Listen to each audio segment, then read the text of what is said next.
keep moving forward is probably the strongest attribute. I've got a lot of perseverance and a lot of persistence. Just closing the most recent acquisition that we closed about 3 weeks ago is evidence of that. I place a lot of value on just corporate culture and values. We talked about that before. Do the right thing. Integrity is perhaps the most important value you can have as an individual or as a professional or as a firm. And that philosophy, that value runs deeply through the culture of Paladin. I have really come to embrace over my career the limitations that I have as an individual and the power as a result of teamwork, better decisions get made, better execution, better strategy. And I've tried to listen more, which is not always easy for an action-oriented kind of person who's wired the way that I am. But I find that there's some great ideas that I haven't thought of.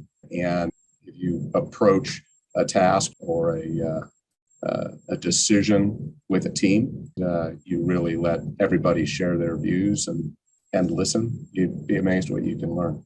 I think that what sets Paladin apart is the fact that it does follow these kinds of values, that doing the right thing for our investors always, all the time, is a strength of the firm. The fact that we've been an institutional fiduciary for 3 decades to some of the largest pension funds and institutional investors in the world, it's forced us to be disciplined, highly disciplined and organized and systematic in our approach. We are transparent internally. We're transparent with our investors. I think another strength is that we focus. There's a few strategies that have proven to be really resilient for us over the years, both workforce housing oriented, one in Latin America, one here in the United States, and focusing on those successes and trying to not repeat mistakes. I mean, we've made plenty of mistakes over nearly 3 decades in the business and $6 billion in real estate in 8 countries. And so just about everything that has gone wrong, we've experienced. Some of it self-inflicted wounds, and we try not to repeat those mistakes. But we've found that focusing on what we do best and applying the resources and building world-class teams around those strategies and giving them the freedom to be able to succeed on their own, but with the resources and experience and all of what Paladin provides. It's a pretty effective formula for success. A lesson that we learned many years ago is that culture matters within an organization. And so what we've tried to do here is build a team of superstars, but without the superstar-sized egos. While I mentioned that delegating and empowering team members to be able to succeed on their own is important, hands-off management is dangerous. And it's dangerous because team members don't get to tap into 30 years of experience and lessons learned. And it also can allow unchecked egos to have a pretty negative impact on culture. And once that happens, it's hard to fix it. We've gone through some growing pains over 30 years. We've gone through evolutions of management teams. There's been continuity at the top with Jim and me, but we've gone through different teams. And over the last, I'd say 15 years, the second half of the firm's history, the culture of the firm has never been stronger. And as a result, the success of the firm has never been more powerful. We've raised more capital. Our track record has never been better. the feedback from our investors on just what they see, not only in terms of investment performance, but just the execution, their interaction with the management team members is night and day compared to when we were building the organization 30 years ago. So that I think is been the most important lesson learned is the type of person, the type of superstar we hire to be part of our team and empower is important. You have to demonstrate the values. If you're expecting as a senior partner in the firm to have everybody's attention on you when you're talking in a staff meeting, then when somebody else is talking and you're staring at your computer and you're not giving them their full attention, or you're checking your cell phone in a staff meeting, you're demonstrating that that's okay. So and that, as you know, cell phones and BlackBerries and then iPhones crept their way into business, and they've created enormous productivity enhancements for us. But just navigating that, the distractions that can provide in a group setting, just the interpretations that other management team members can have if you're distracted and not giving somebody else their full attention when the tables are turned and you're talking and you're not getting full attention. You look yourself in the mirror and see why that's the case. We've had a hard and fast rule for the last 20 years while these mobile devices have been in our daily appendage is no cell phones, period, in any meeting with an outside party. We used to have it in no staff meetings, so that just wasn't practical, but silenced and not looking at it unless you absolutely have to, unless there's some reason you're looking up something because of the topic of discussion in a particular meeting. But if you can't, everybody can put aside for a half an hour the emails and the phone calls. We did it before, we can do it today. It is interesting, there's how career paths are forged, and so much of it is recognizing opportunity in unforeseen and unplanned events. And in my case, so much of it had to do with people that had put faith where, in hindsight, you look back and I'm just astonished that this family would put the trust, entrust Brent and me with to be custodians of their nest egg, these real estate assets. And I've been fortunate. I've had probably a half dozen great mentors in my life. My partner, Jim Worms, has been one. He's 20 years older than me and has taught me so much about this business. And we're at the point where we teach each other and we can finish each other's sentences, and it's a one of those kind of relationships. But if it weren't for people who actually gave me rope but not enough to hang myself, I wouldn't be where I am today. The firm wouldn't be where it is today. There's benefits that real estate investments offer that you cannot find in stocks, bonds, or other things. And I think one of the most powerful benefits is that these are hard assets. They're really not going anywhere. Usually, there's a relative scarcity with real estate. There's only a finite amount of land in infill markets. And certain types of real estate, like residential real estate, they're essential assets. You have to live somewhere. So I like the fact that they're hard assets, many of them essential assets, scarce assets, and they produce cash flow. I have great admiration for friends that went into venture capital and are going to be able to figure out what the next Facebook is going to be, or what the next. To me, there's much brighter, smarter people that are trying to find those needles in the haystack. Real estate, to me, it's much more simple. I like the fact that real estate investing is not rocket science. Most of the decisions, the key decisions when you're making real estate investment decisions, involve common sense, which you can't always say with a, the next .com pipe dream. Having said that, it's one of the few asset classes where trading on insider information is not only legal, it's essential. And that inside information that we have about an asset or where a seller is, there's a lot of friction in the real estate investment transaction market, much more so than stocks or bonds. So that's one of the ways that we exploit the market opportunity, is that we know something about an asset, we know something about a seller, they know something about us, that creates an opportunity. There's obviously great tax benefits to real estate. There's depreciation deductions that many investors can take advantage of. There's tax deferred exchanges that many investors can take advantage of. It's from an inflation hedge standpoint, it's one of the most compelling investments that are out there.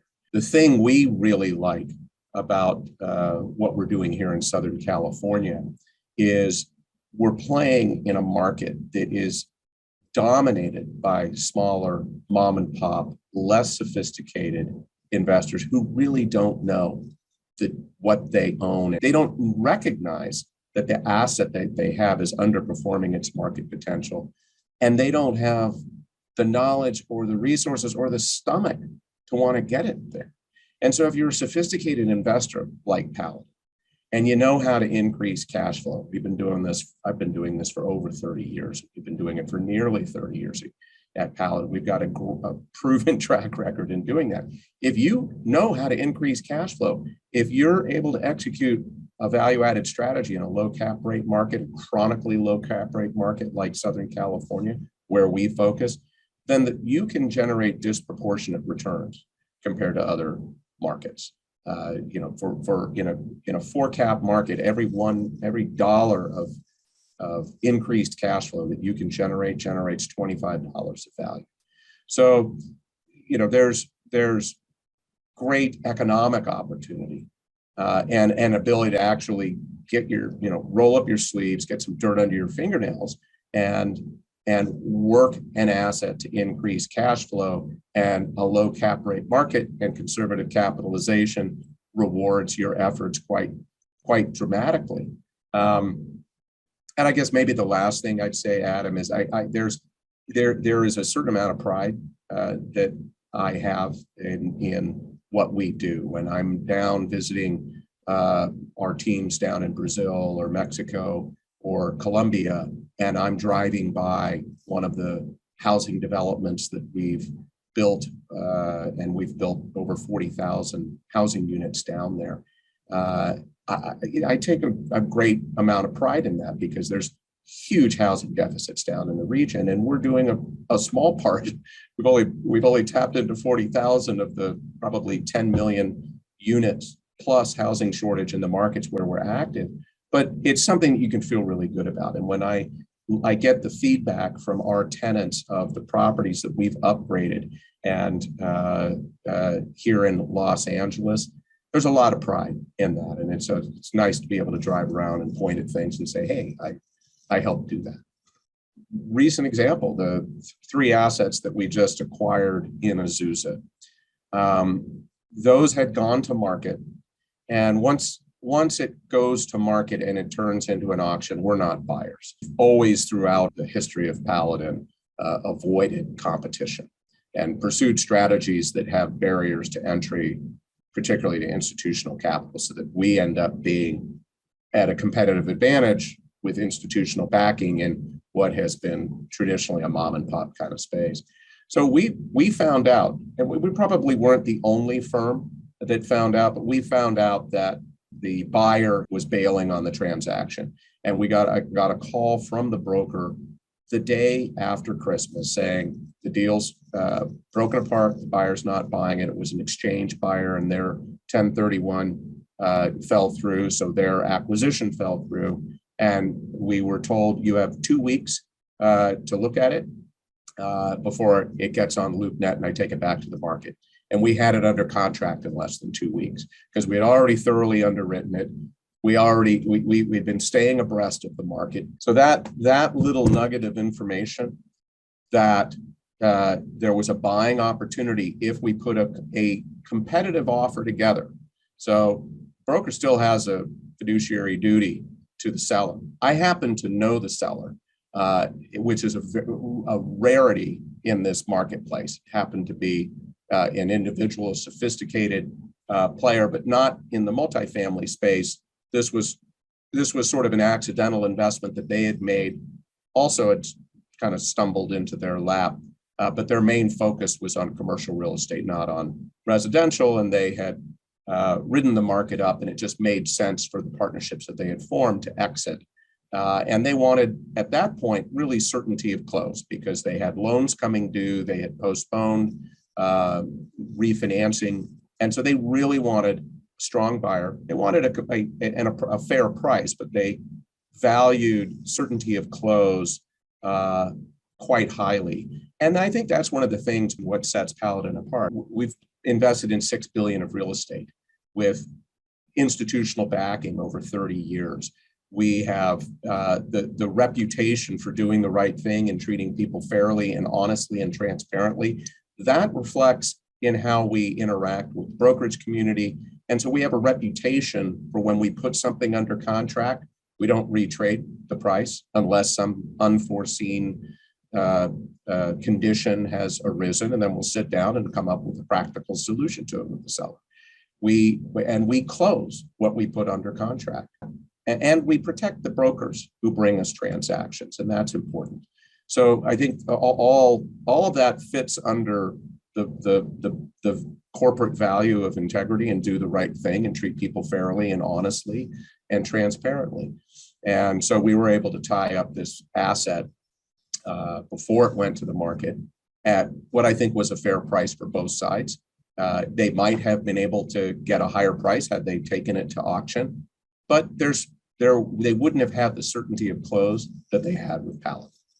And it helped that I knew the seller, and we all got on the phone together and kind of looked each other in the eyes. And he wanted to validate the trust that he kind of sensed was already there given our relationship, but he needed to communicate, Fred, this is important. I need to close this transaction. And I said, we do too. There's relative scarcity in certain markets for certain types of product. And that's one of the reasons we have really focused our US strategy on value-added apartments here in LA, because there is very little developable land here in Los Angeles. And when you finally do assemble it, and you go through the 5-year process of getting it entitled and then getting it defended with all the CEQA lawsuits that are going to happen, after 5 years and several $1 million of investment, maybe you can build something. But the cost of the land and that front end process, and then just the cost of construction makes for, you have to go up 5+ stories.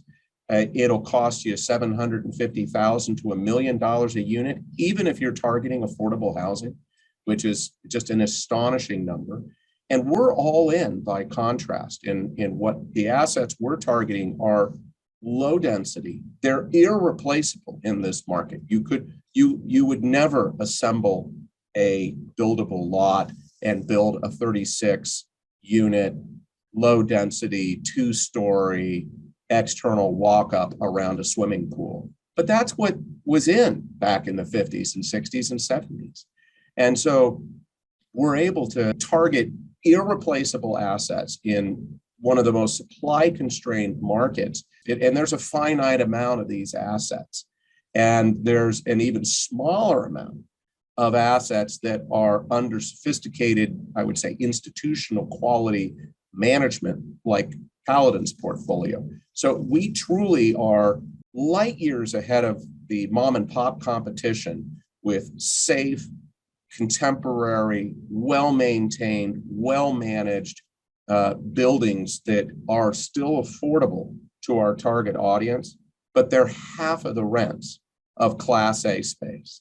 To us, that is the value proposition for what we're doing here. And a lot of it has to do with the fact that the scarcity of developable land here compared to Phoenix, where you can just add another freeway off ramp and build the next suburb.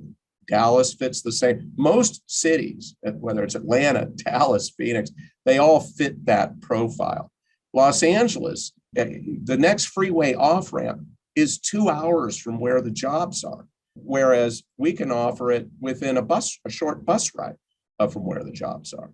In Latin America, it's all ground up, but here in the United States, residential, we've never been fans of development. There's plenty of sophisticated investors that do that. The margins, in our view, are a little too thin.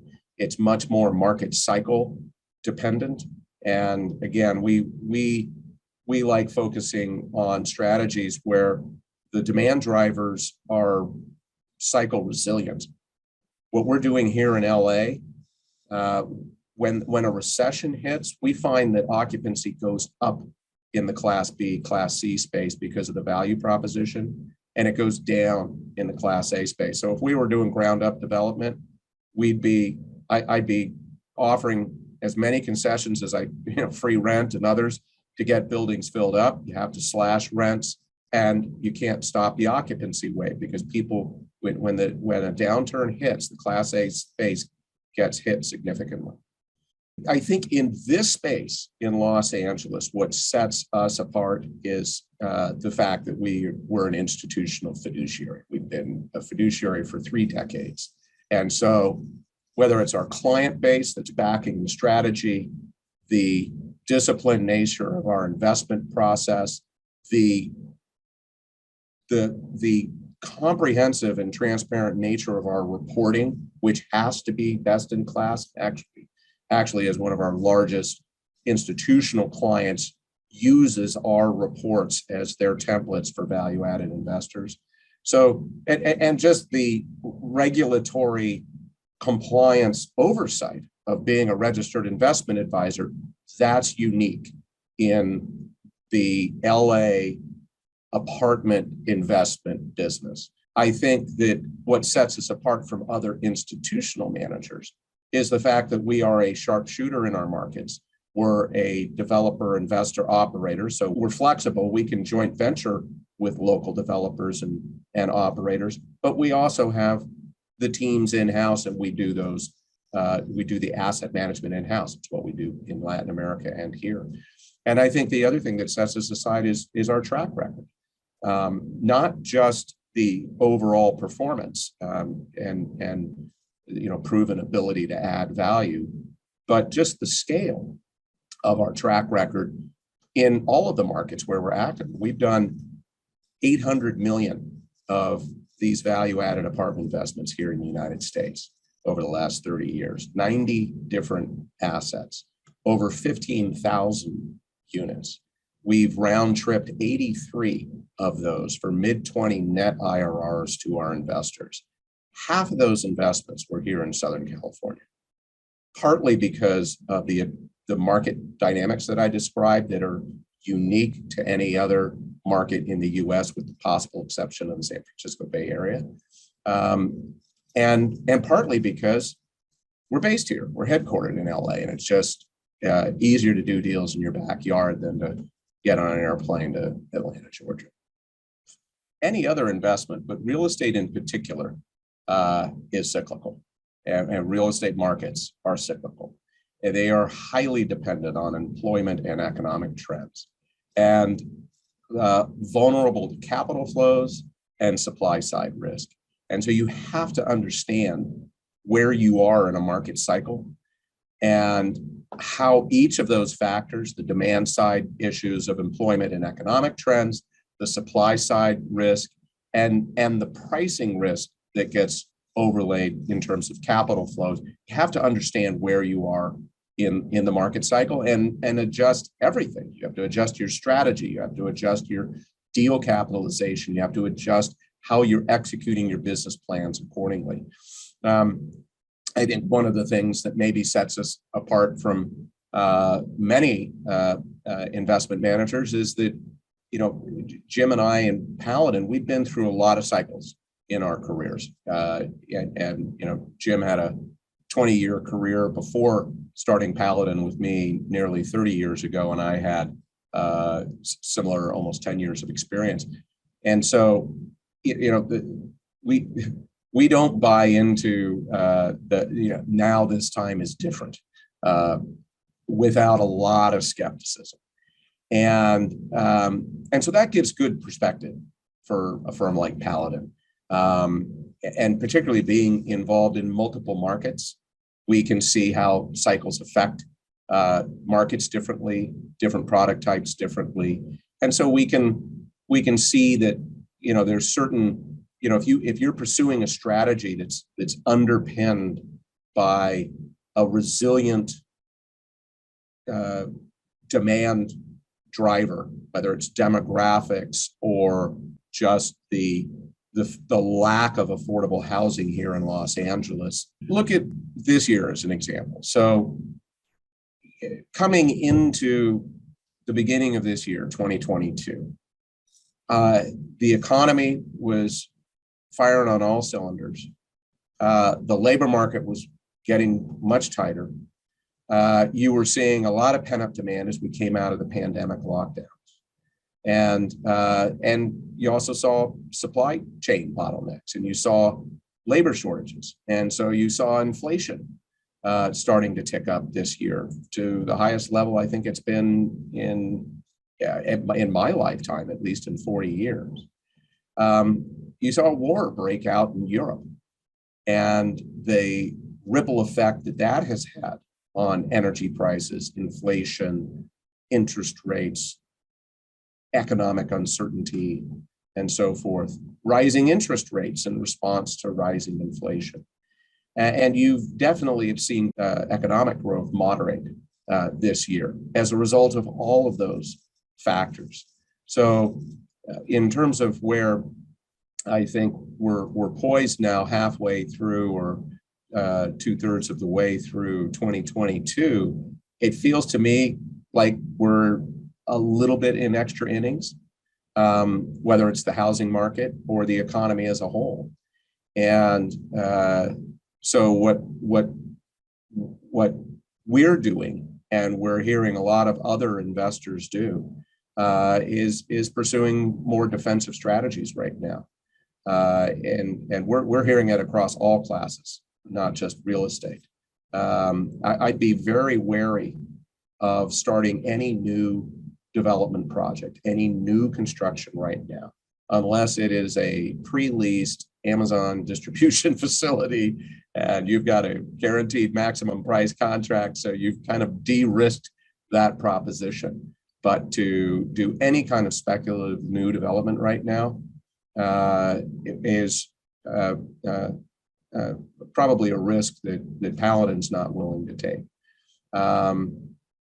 There's also some bigger trends, though, going to that paradigm shift. Maybe there is a little paradigm shift going on, some mega trends that are disrupting certain real estate sectors, and those are being caused by technology, whether it's Uber or Zoom.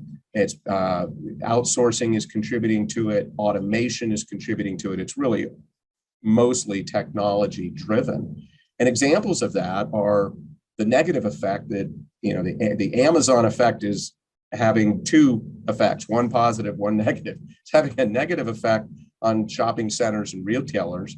It's having a potentially positive effect on smaller retailers who are able to expand their marketplace beyond just a walk up on a street. So certain smaller retailers are actually benefiting from selling their merchandise on the Amazon marketplace.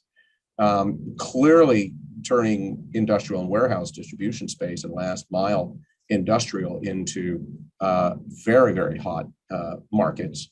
Office buildings before the pandemic were already starting to look and operate more like hotels, with shorter term leases and amenities that you don't normally associate with an office building, like free fitness centers and Starbucks and delis and just lounge areas in hotel lobbies. You think the WeWorks business model was trying to exploit and capitalize on that trend. Unfortunately, I think the business model didn't work that well for landlords, but office buildings, the pandemic accelerated that whole effect of office buildings becoming a little bit more like short-term flex space. And I think that as a result, there's a lot of winners and losers, depending on the product type and the market that folks are focusing on. And there's a lot of smart folks out there that are trying to capitalize on the creative destruction, if you want to call it that, that's taking place in certain real estate sectors like retail and office and hotels. But that's never been Paladin's focus. We have always been, I think, a little bit more defensive oriented in what we're targeting. We like strategies that are first and foremost demand driven, that generate really good returns in good times, but also remain resilient during downturns.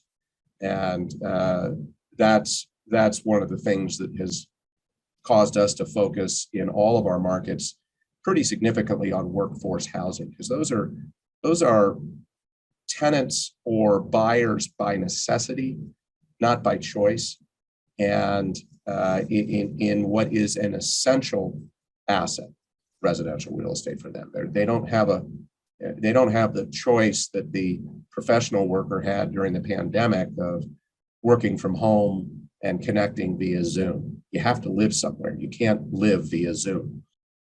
Let's say we're halfway through a value-added business plan. We've got 24 units down in Long Beach. We bought it a year ago, and despite a COVID eviction moratorium, we've already turned and upgraded half of the units. Some of the existing tenants voluntarily paying more rent to be in an upgraded unit, which is always a great success story that we love. We love those kinds of stories. But what it's causing us to do, is we're seeing inflation creep into our cost structure. We're continually looking and trying to assess, okay, well, the unit upgrade specs is one of the things that we perhaps have the most control over. Is if we were budgeting that we were going to put $20,000 into a unit, replace all the cabinets, put all new flooring in, put in canned lighting, et cetera, stainless steel appliances. Well, are we pushing the envelope too far for the tenant base who might be facing cash flow pressures, whether it's due to inflation or slowing job growth? Still robust job growth. I mean, you could argue that the Fed may be able to pull off a soft landing here with the latest job numbers.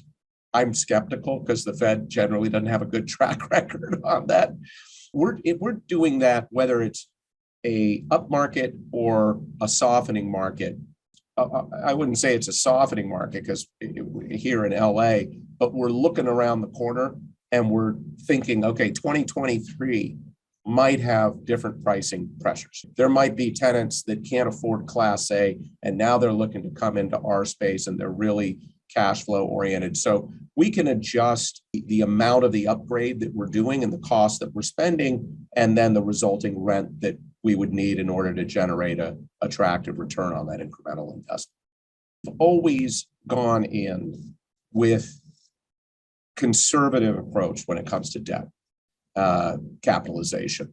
We don't like to take interest rate risk. So if it's floating rate, we'll buy caps. We always make sure that whatever budget we have for value-added improvements, we have a high degree of certainty that the money will be there, whether it's going to be from a lender or whether it's going to be from equity. And we build pretty healthy contingencies into our investments. What we did on the most recent acquisition, there was a category of debt that's available to value-added apartment investors. We did adjust the type of debt capitalization that we put on. But once you've already capitalized a project, it's not easy to go and recapitalize it. You're kind of dealing with whatever the market conditions are at that time. And so we try not to have refinancing risk exposure. We want to make sure that the debt term that we put in place spans the business plan and then some, a little bit of extra cushion. So we don't have any guns to our head debt-wise. We're fortunate on that.